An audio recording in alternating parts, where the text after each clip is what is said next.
you ready to play band with us? I'm gonna play my clarinet. And Elmo's gonna play his drum. Drum loud. Oh, well, you know what to do, Julia. Julia knows. With Julia's autism, loud sounds can be too much. But she still loves to make music. Play band.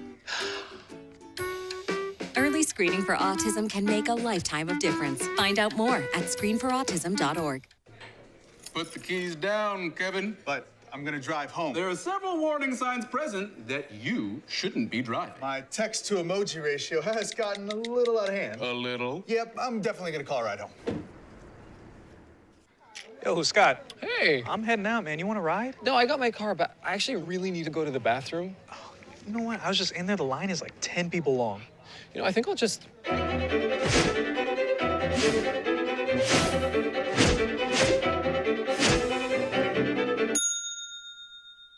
Dude, are you okay? You wouldn't believe what I was just thinking. I am definitely buzzed. Yeah. I think I will take this, and I will take that ride home. Smart man. Did you see how that dog was looking at me? Good evening and welcome to Eagle Eye News at 6. Eagle Eye TV has done a great job. And welcome to Eagle Eye News at 6. We are just having a great time here in Auburn, Alabama. The party is not over yet. Eagle Eye TV, Auburn's news leader.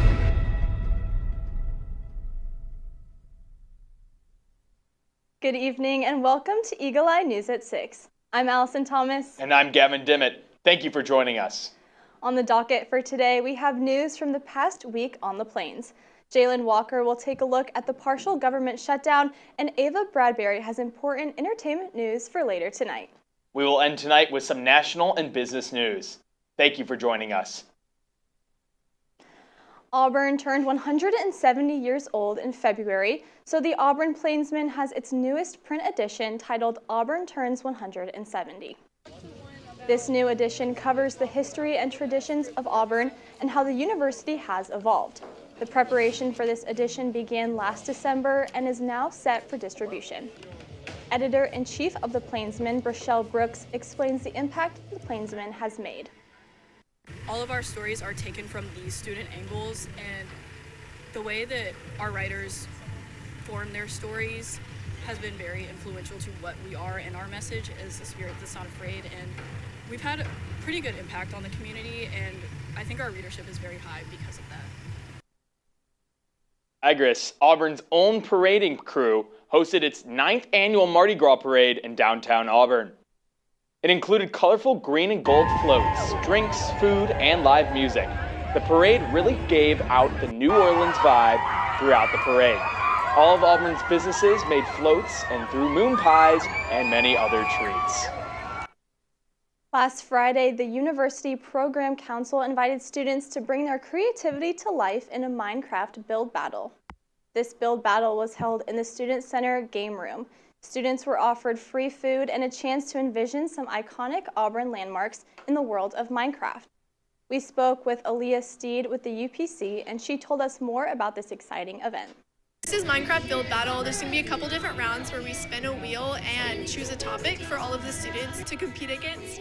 As they go and win, they're going to be competing for a couple of different prizes so that they can win and take something home. It's more interactive and team building towards like the other people in the room. I feel like a lot of our other game nights are more individualized, but this one you get to kind of see what everyone else is doing as you're working. When we come back, you'll get a weather update from Eagle Eye's Annabelle Whetstone. You're watching Eagle Eye News at 6. Touchdown! Did you see that? Whoa, we scored? Yeah, we scored. We're going to the playoffs. I can't believe I missed that. Every time I'm buzzed, I spend too much time on my phone. I should take your phone away. No. I'll call for a ride. Wait, why does my face look like that? When I was growing up, my mom was extremely tidy. We were trained to put things back where we got them from. One day, when I walked into my mom's house, I felt like I walked to someone else's house. There was stuff everywhere, and just growing up the way I grew up and to see this transition was very alarming. When Sean talked to me, it was a wake-up call, and that's when I went to the doctor. Put the keys down, Kevin. But I'm gonna drive home. There are several warning signs present that you shouldn't be driving. I've taken 25 selfies in the last 10 minutes. 26. Yep, I'm definitely gonna call a ride home.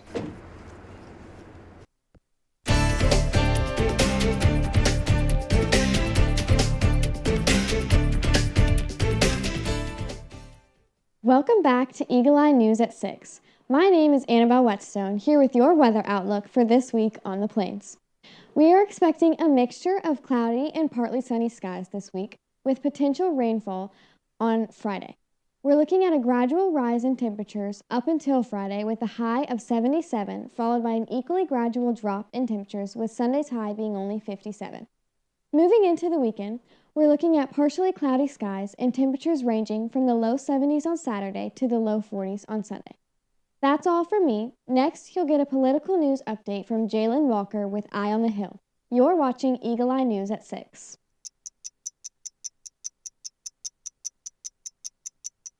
My parents weren't fluent in English, so in school, I had to be independent and take initiative. And that's how I handle every project I get. Hey, Kevin, you thinking about retirement? I'd love to, but I'm pretty busy with all this. Yeah. Hey, let's meet our retirement coach, Avo. A is for taking action. Not anxiety? No, Kevin, you're gonna be fine. You sing? Barely. V is for variety. And you dance? Sort of. Come on. O is for optimize your savings. Let Avo lead the way. Visit aceyourretirement.org today. Nice.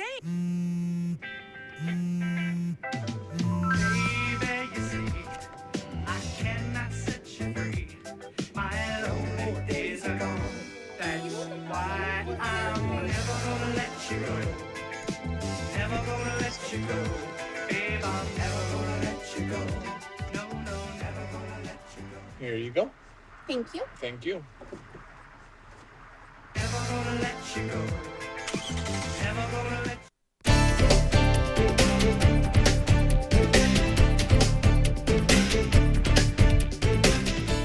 Tonight, we've got some new developments from across the country.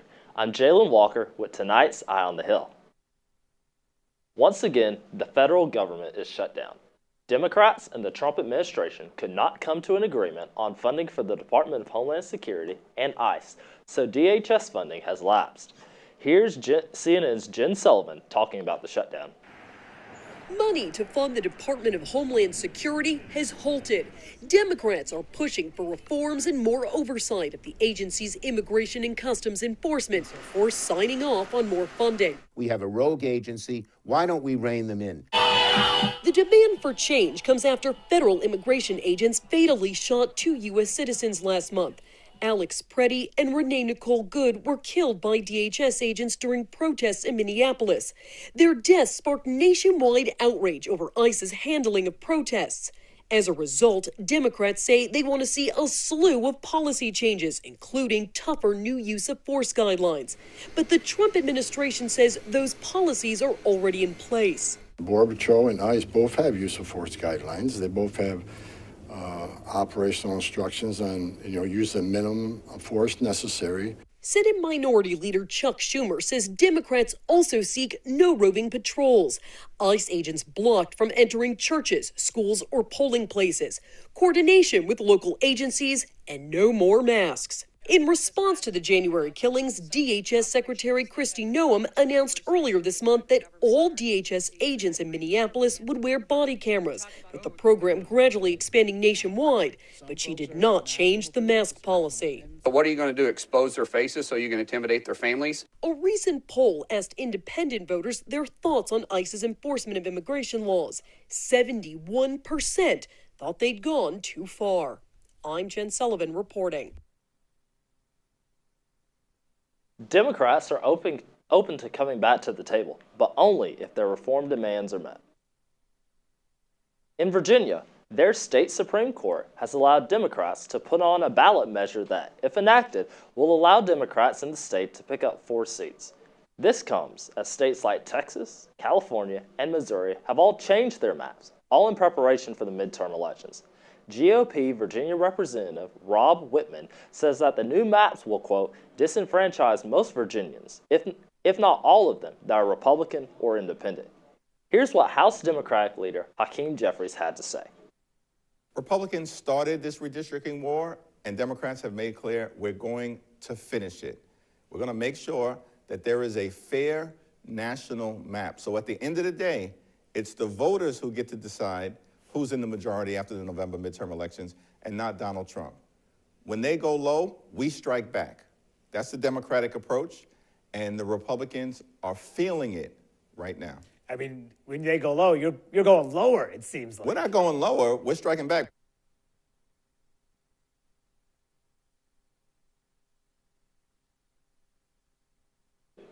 President Trump has been hit with a bipartisan backlash for disinviting 2 Democrat governors from an annual National Governors Association dinner.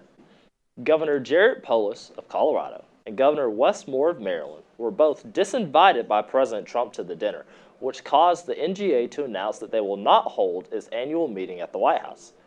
Trump called the chair of the NGA, GOP Oklahoma Governor Kevin Stitt, a quote, rhino governor, meaning Republican in name only, for the move. In protest, Kentucky's Democratic Governor, Andy Beshear, has also declined to join. Looking local, changes could be coming to the Alabama Public Service Commission, who sets utility rates across the state. A bill filed in the State House would change the way commissioners are chosen, going from publicly elected to chosen by the governor and the legislature. Alabama's Senate Minority Leader Bobby Singleton says that he supports the bill because it would help give Democratic representation to the commission, which currently has 3 Republicans. The bill was pulled from the House docket late last week because there were not enough votes in the state Senate. In 2026, both associate commissioner places are up for election, with 12 candidates filing to run. When we come back, we'll be back at the desk with a national update. For Eye on the Hill, I'm Jalen Walker. Eagle Eye News at 6, we'll be right back. Hey, can you chop the pineapple? Chop the Pineapple.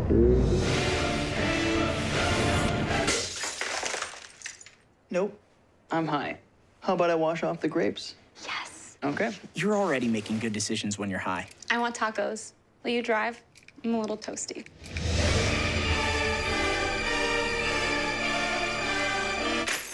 Nope, I'm high.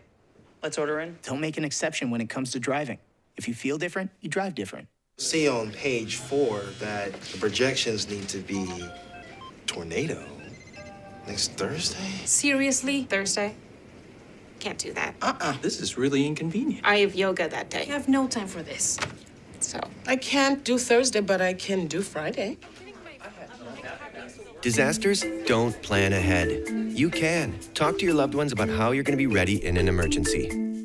Don't wait. Communicate. I want to eat apples and bananas. I need to eat apples and bananas. Why can't I eat apples and bananas? Support the Feeding America nationwide network of food banks to help provide meals to those in need. Join us at feedingamerica.org.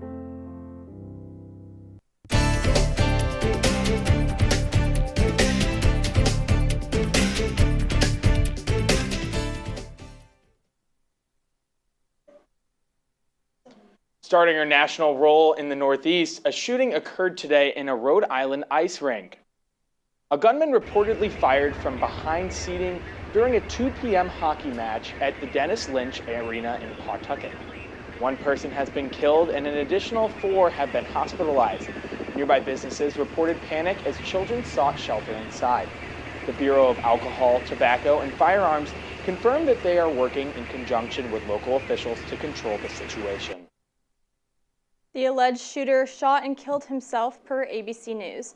The Coventry School superintendent says students are, quote, accounted for and are safe. The search for Nancy Guthrie, mother of Today Show host Savannah Guthrie, enters its 3rd week. Law enforcement confirms they've uncovered DNA and multiple pieces of evidence. Unfortunately, no suspects or persons of interest have been identified. CNN's Leigh Wildman is live outside of the Guthrie home. To whoever What happened? has her or knows where she is, it's never too late. Savannah Guthrie making a new plea to her mother, Nancy Guthrie's apparent kidnappers. It's never too late to do what's right. We believe in the essential goodness of every human being. This weekend, the FBI says a glove recovered near the home by investigators believed to visibly match the one worn by a masked individual seen on doorbell camera video has DNA. It's currently undergoing forensic testing in an effort to identify a potential suspect. These are very, very strong and definitive updates. Experts say the DNA will be run through criminal databases to determine if it matches a known criminal. Authorities will also likely be submitting the evidence to third-party DNA mapping services offered to the public. Neighbors within a 2-mile radius of Guthrie's home are still being asked to submit any surveillance camera footage to authorities. CNN previously reported the FBI was fully engaged in offering resources to local authorities by February 2nd. However, one neighbor wonders if that help came too late. The sheriff is a very experienced veteran of law enforcement, but that doesn't necessarily mean that he's experienced with what this case is all about. And I mean, I feel like they invited the FBI in, or the FBI came in pretty quickly, but maybe it wasn't quite quickly enough.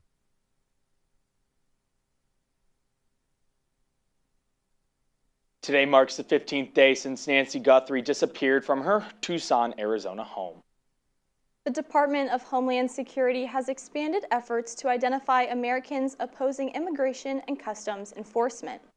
The DHS has requested account data from Google, Meta, Reddit, and Discord. Officials say they have the authority to subpoena broadly, ramping up their use last year to identify anonymous social media accounts. This includes a September 11th social media request. Tom Homan, White House border czar, urged to, quote, create a database. The tech companies review the subpoenas, sometimes comply, and inform users unless they are legally prohibited. These subpoenas do not require prior judicial approval. The ACLU, among other privacy advocates, argue that the government is using these subpoenas to target political opposition and chill public dissent. When we return, you'll get an entertainment update with Ava Bradbury. You're watching Eagle Eye News at 6. We'll be right back. There was an old woman who lived in a shoe. She had so many children, she didn't know what to do.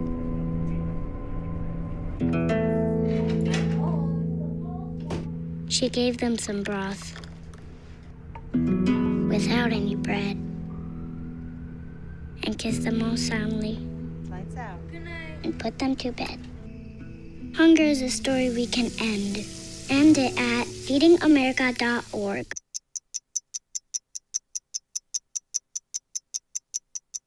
I was living in a shelter, juggling 3 jobs. I had to be resilient. That's something that you can't teach. You can achieve a lot using your imagination. I mean, I don't like to brag, but... Wait, who's that? And why is she all over these achievement awards? But with STEM, the sky's the limit. Shaboom!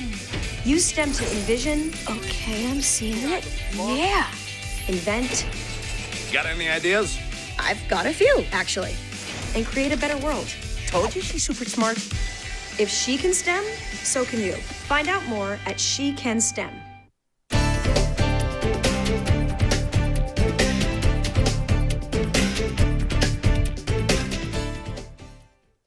Welcome back to Eagle Eye News at 6.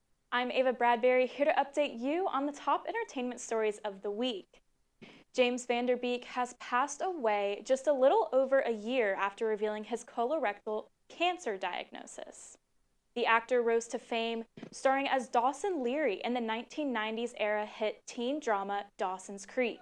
He was also well known for his role in the 1999 movie Varsity Blues. In a post to Van Der Beek's Instagram on Wednesday, his wife said the 48-year-old, quote, met his final days with courage, faith, and grace. Van Der Beek was diagnosed with stage 3 colorectal cancer in 2023, but he didn't speak publicly about it until a year later. Friends and former co-stars took to social media to share memories and heartfelt tributes to the beloved actor. He is survived by his wife, Kimberly, and their 6 children. Team USA's figure skating sensation, Ilya Manlinen, failed to secure a medal despite being the overwhelming favorite for gold.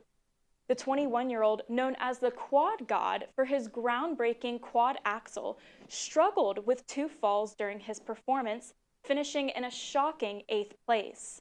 Meanwhile, Mikhail Shandarov of Kazakhstan claimed the gold. CNN's Coy Wire reports.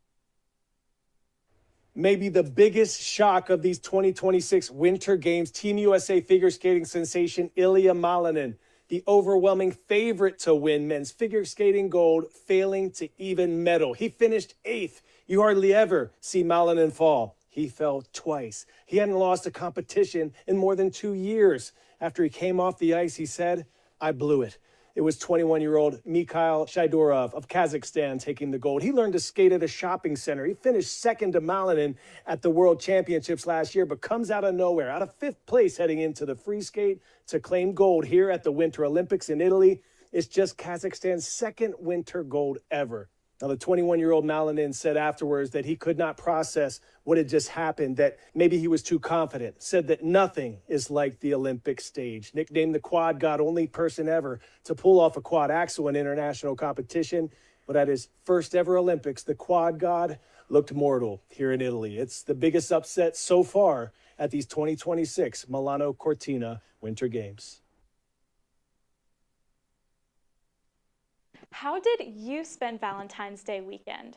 Well, for many, it meant a trip to the movies.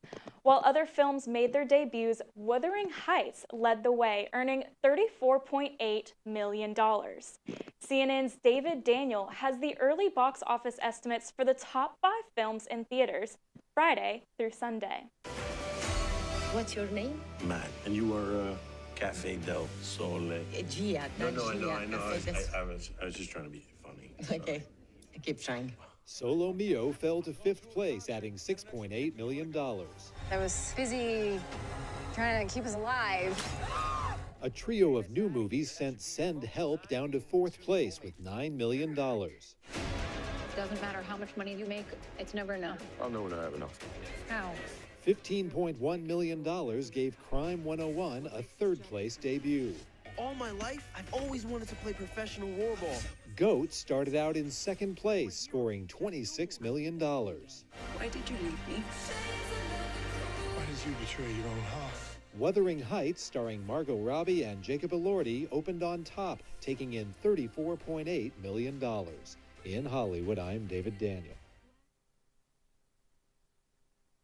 Stranger Things star Maya Hawke tied the knot on Valentine's Day. The 27-year-old actress and singer tied the knot with fellow musician Christian Lee Hutson in New York, celebrating the occasion with those closest to her. Among the guests were her parents Ethan Hawke and Uma Thurman, as well as several of her former castmates from Stranger Things. She joined the hit Netflix series in its 3rd season as Robin Buckley, a role she reprised through the show's 5th and final season. And that is all I have for you tonight. When we come back, you'll get a business and consumer update from Allison and Gavin.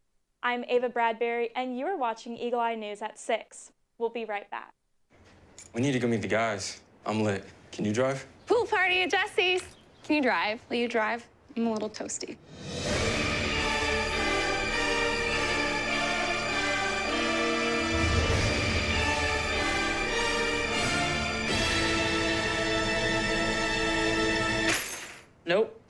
Nope, I'm high. But I can order us a ride. Okay. Friendly reminder, don't drive high. If you feel different, you drive different. Pool party at Jesse's. Can you drive? I'm toasted. Nope, I'm high. But I can order us a ride. Okay. Friendly reminder, don't drive high. If you feel different, you drive different. Or that the projections would be flood next Thursday? I can't do Thursday, but I can do Friday. Disasters don't plan ahead. You can. Talk to your loved ones about how you're going to be ready in an emergency.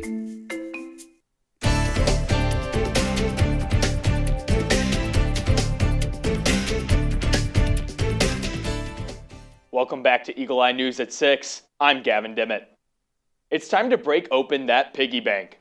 The Wall Street Journal reports a number of companies are raising prices once again. That's after a trend of holding them steady for holiday shopping. Many retailers cite pressure from tariffs. Some small businesses say they're also grappling with wages and high healthcare costs. They have tighter margins than larger companies. Even many retailers also increased prices last year after new tariffs took effect. The Food and Drug Administration updated an existing peanut butter recall. More than 22,000 affected single-serve products were distributed to 40 states. They include both peanut butter packets and small cups containing both peanut butter and jelly. The products were also produced by Ventura Foods and sold to distributors mostly under private label brands. The problem is pieces of blue plastic were found in a filter at the facility where they are made. The FDA's new designation for the recall is Class 2. That means consuming the product could cause temporary illness, but not likely anything serious or life-threatening. Though prices are rising, inflation showed the opposite trend. Inflation cooled more than expected last month. That's according to new data released Friday from the Bureau of Labor Statistics. The Consumer Price Index shows prices rose 2.4% in January from a year earlier. That's down sharply from a 2.7% annual rate in December. On a monthly basis, prices increased 2.2%. That's slower than December and below economists' expectations. We're out of time, but for more Auburn news, head over to our website, eagleeyeauburn.com, and check out our social media pages. I'm Allison Thomas. And I'm Gavin Dimmitt. Thank you for watching. Happy Mardi Gras and War Eagle. Yeah! Sam, Elmo! Oh, hey, Julia. You ready to play band with us? I'm going to play my